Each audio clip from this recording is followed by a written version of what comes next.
Oui, toujours beaucoup d'émotions ici à Montauban. Ce matin, il y a encore une trentaine de bouquets de fleurs et des bougies qui ont été déposés au pied du distributeur où les 3 militaires ont été pris pour cible jeudi après-midi. Il y a aussi des photos d'un des militaires touchés qui ont été affichées. Nous t'aimons, tu es dans nos cœurs, peut-on lire à côté de ces photos. Sur un autre mot est écrit cette question que tout le monde se pose ici. Pourquoi eux?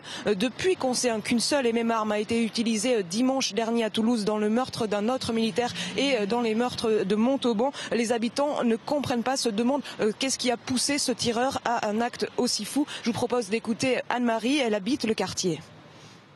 Pourquoi il s'est acharné sur ces garçons jusqu'à tirer, à retourner un et lui tirer dessus de nouveau?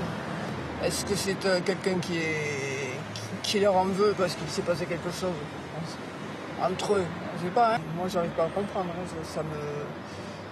Déjà ça m'a bouleversé parce que j'habite pas loin et j'ai failli venir, c'est l'heure en général où je viens, entre 1h30 et 2h, donc et en général je retire l'argent là, donc voilà. Et puis quand même c'est vrai que le régiment il fait partie de Montauban, quoi, hein. Alors Johan, la question ce matin, est-ce que l'enquête avance ?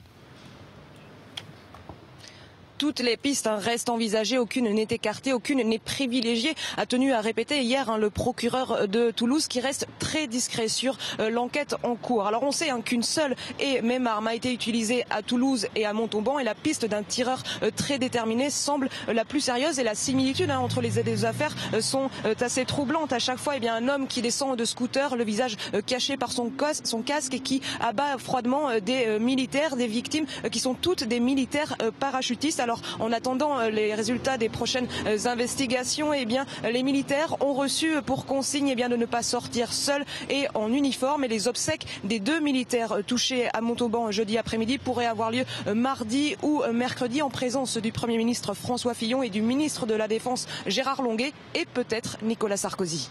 Joanne Portal en direct de Montauban pour BFM TV avec Kathleen Bonin.